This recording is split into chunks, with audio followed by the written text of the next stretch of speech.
এটা এখন পর্যন্ত সেটাই মনে হচ্ছে, এবং না হলেও হবে, সামনে আপনারা দেখতে পাবেন। আমাদের দাবি অ্যাট এনি কস্ট ফেব্রুয়ারিতে নির্বাচন হতে হবে। রাজনীতি কোথায় গিয়ে দাঁড়িয়েছে দেখেন। এটা পত্রিকার সাদা পাতায় সাদা চোখে আপনি তাকালে এটা বুঝবেন না।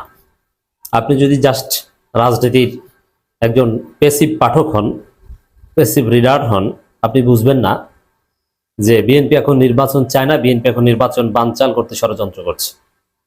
এটা সহজে ইন্টেলিজিবল নয়। দর্শক, রিয়ালিটি হচ্ছে আমরা যারা অ্যাক্টিভ অবজারভার, ভিতর থেকে কিছু তথ্য জানতে পারি বা অবজার্ভ করতে পারি, আমরা স্পষ্ট করছি, আপনি নিঃসন্দেহে এটা বিশ্বাস করতে পারেন। বিএনপি ফেব্রুয়ারিতে নির্বাচন চায় না। বিএনপি ফেব্রুয়ারি নির্বাচন বানচাল করতে চায়। নানান যুক্তি দেখাচ্ছে। এখন তারা বলা শুরু করেছে লেভেল প্লেইং ফিল্ড নেই, নির্বাচনের সময় আসেনি, নির্বাচনের পরিবেশ নাই, এই প্রশাসন, এই সরকার জামাতি সরকার, জামাতকে জিতে দিতে চায়, ইত্যাদি অমুক তমুক নানান কথাবার্তা বলছে।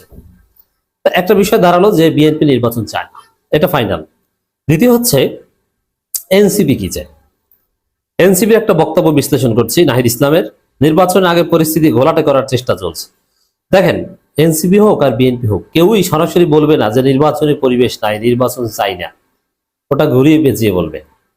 উপরে উপরে বলবে যে হ্যাঁ নির্বাচন চাই, নির্বাচন তো হতেই হবে। কারণ নির্বাচনের বিরোধিতা করা এটা গণতান্ত্রিক দলের পক্ষে সম্ভব নয়। মাইনকে চিপে পড়েছে। আবার এতদিন নির্বাচন চেয়েছে, নির্বাচন জিকির করেছে, আর এখন যদি বলে যে নির্বাচন চাই না, এটা কঠিন। এই জন্য ঘুরিয়ে পেঁচিয়ে বলবে। তো এই যে নির্বাচনের আগে পরিস্থিতি ঘোলাটে করার চেষ্টা চলছে, এই বক্তব্যটা ওইরকম ঘুরিয়ে পেঁচিয়ে কার্যত নির্বাচনের বিরোধিতা করার একটা এলিমেন্ট বা গন্ধ এখানে পাওয়া যায়। সামনে আরো এটা স্পষ্ট হবে। এখন এনসিপি কেন বিএনপির সাথে নির্বাচন পিছিয়ে দিতে রাজি হবে? যে বলবে যে না, নির্বাচন আর পরে হোক। একটা সময় আমরা বলতাম যে নির্বাচন পিছিয়ে দিন। এখানে আমরা বলতে হিসেবটা বুঝেন, একটা সময় মানে পরিস্থিতি ঠিক হওয়ার আগে এখনই নির্বাচন এটা বলতো ভারতের দালালেরা। তারপরে ইউনুস যখন মোটামুটি গুছিয়েছে, সব বিচার সংস্কার দৃশ্যমান হচ্ছে, এখন ওই দালালেরাই বলছে নির্বাচনের পরিবেশ নাই। বুঝতে পারছেন? মানে ভারত বাংলাদেশে কি চায়? অস্থিতিশীল পরিস্থিতি সৃষ্টি করে রাখতে চায়। যখন নির্বাচনের পরিবেশ থাকে না তখন বলে এখনো নির্বাচন, আর যখন নির্বাচনের পরিবেশ থাকে তখন বলে পরিবেশ নাই। ভারতের বাটপারি এবং ষড়যন্ত্র কি, আশা করি আপনারা এই মন্তব্যের মাধ্যমেই বুঝতে পেরেছেন। এবার আসেন, এনসিপি কেন নির্বাচন পিছিয়ে দিতে চাইবে? দুইটা বিষয়। যদি এনসিপি ফাইনালি যদি চালাক হয় এটাই করবে। আর ওরা যে কি চালাক তা তো দেখেন। ডাকসুতে যে ধরাটা খেয়েছে, আর ওদের মধ্যে যে অন্তর্কোন্দল, ওরা স্মার্ট হলেও স্মার্ট সিদ্ধান্ত নিতে পারে না। যেমন ডাকসুতে মাহফুজের কথা এবং তুহিন হুজুর নামের এক লাল মৌলানার কথায় চলতে যে আব্দুল কাদের নাকানি চুবানি খেয়ে একদম শেষরা পর্যায়ে চলে গেছে। আব্দুল কাদের এখন ইতর শ্রেণীর একটা প্রাণী, মানুষ থুথু দেয়, এবং ওর সাথে কেউ নাই, এনসিপি নাই, বাকসাস নাই। ও এই গণতান্ত্রিক ছাত্র সংসদ থেকে পরবর্তীতে কি ছাত্র শক্তি নাকি একটা গঠন হয়েছে, ওখানেও কোনো পোস্ট পজিশনে নাই। মানে এখন আব্দুল কাদেরের মতো 9 দফার বাহক, এটা গুরুত্বপূর্ণ। 9 দফার ঘোষকের চাইতে বাহকের মর্যাদা আমার কাছে বেশি। 9 দফার রচয়িতা শিবির ফরহাদ মির্জা গালিবেরা, কিন্তু 9 দফাটা বাহন করেছেন আব্দুল কাদের। সে আব্দুল কাদেরের মতো সাহসী ব্যক্তিত্ব এখন না আছে এনসিপির ছাত্র সংগঠনের কোনো পোস্ট পজিশনে, না আছে মূল রাজনৈতিক দল এনসিপির পোস্ট পজিশনে, কোথাও নাই। এখন আছে মাহফুজের সাথে, আগেও মাহফুজের সাথে ছিল। কি সেটা? মাহফুজ যদি বিএনপিতে যায়, আব্দুল কাদের বিএনপিতে যাবে, কিন্তু বিএনপিতে যাইলে অন্য গ্রুপের মাইর খাবে, এতে কোনো সন্দেহ নেই। বিএনপির যে গ্রুপিং আছে না, অন্য গ্রুপ পিটাবে যে তুই কে, তুই এখানে আসছিস কেন। মাহফুজ নিজেও মাইর খাবে, হোয়াট এভার। এখানে এইসব গ্রুপিং এর কারণে যে ভিপি ক্যান্ডিডেট হয়ে এত গুরুত্বপূর্ণ ব্যক্তি হয়ে আজকে অসহায়ের মতো রাস্তায় রাস্তায় ঘুরছে এবং বেসামাল কথাবার্তা বলছে আব্দুল কাদের। ইট প্রুভস দ্যাট এনসিপি চাইলেও স্মার্ট সিদ্ধান্ত নিতে পারে না, সেই ক্যাপাসিটি তাদের নেই। এই জায়গায় এনসিপি যদি স্মার্ট সিদ্ধান্ত নিতে পারে, তাদের জন্য সিদ্ধান্ত হচ্ছে যে তারা জামাত ইসলামীর সাথে জোট করবে। জামাতের সাথে জোট করলে বিএনপি যেহেতু একদম করুণ পরিণতি, এই পরিণতিতে ভালো সংখ্যক কিছু সিট এনসিপি পেতে পারে, যেটা এনসিপি রাজনীতির ভবিষ্যৎ দাঁড়িয়ে যাবে।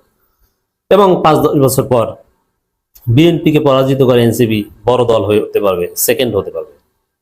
আর যে সেকেন্ড হয় সে যে কোনো সময় ফার্স্ট হয়ে যেতে পারে। আর গণতান্ত্রিক রাজনীতিতে আজকে যে সেকেন্ড, 5 বছর পর সে ফার্স্ট, এটা একটা রিয়ালিটি। কারণ মানুষ এক দলকে বেশি দিন পছন্দ করে না ভালো কাজ করলেও।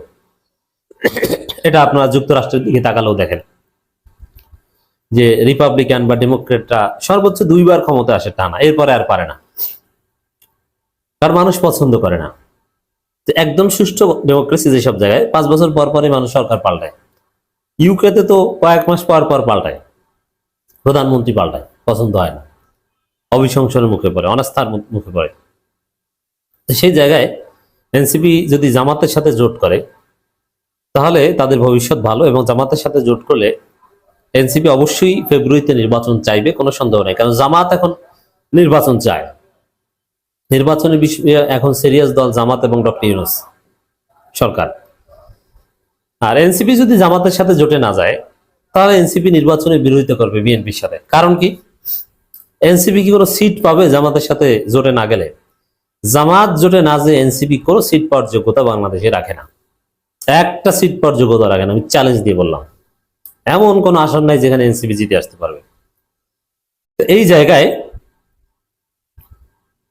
জামাতের সাথে জোটে থাকলে এনসিপি নির্বাচন চাইবে, আর জামাতের সাথে জোটে না থাকলে বিএনপির সাথে নির্বাচন পেছানোর দাবিতে রাজি হবে।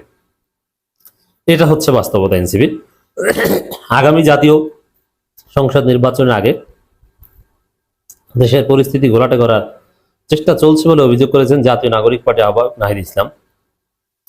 এইসব কথাবার্তা থেকে গন্ধ পাওয়া যায় যে নির্বাচন পেছালে ভালো হয়, পরিস্থিতি ঘোলাটে হতে পারে, এই সেই নানান কথাবার্তা। আরব আমিরাতে কারারুদ্ধ প্রবাসীদের মুক্তি উপলক্ষে আয়োজিত শুকরানা ও দোয়া অনুষ্ঠানে দেওয়া বক্তব্যে তিনি অভিযোগ করেন, এটা সরকারের আর একটা সফলতা যে আরব আমিরাতে সেই কারারুদ্ধদের এক পর্যায়ে সবাইকে ফিরিয়ে আনতে পেরেছে। এটা ইউনূস সরকার ছাড়া অন্য কোনো সরকার পারত না।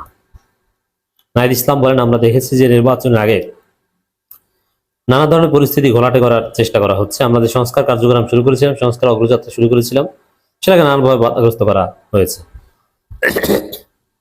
বিএনপির বিরুদ্ধে বলেছে, এখানে জামাতের বিরুদ্ধে বলা হয়েছে অনেক কিছু।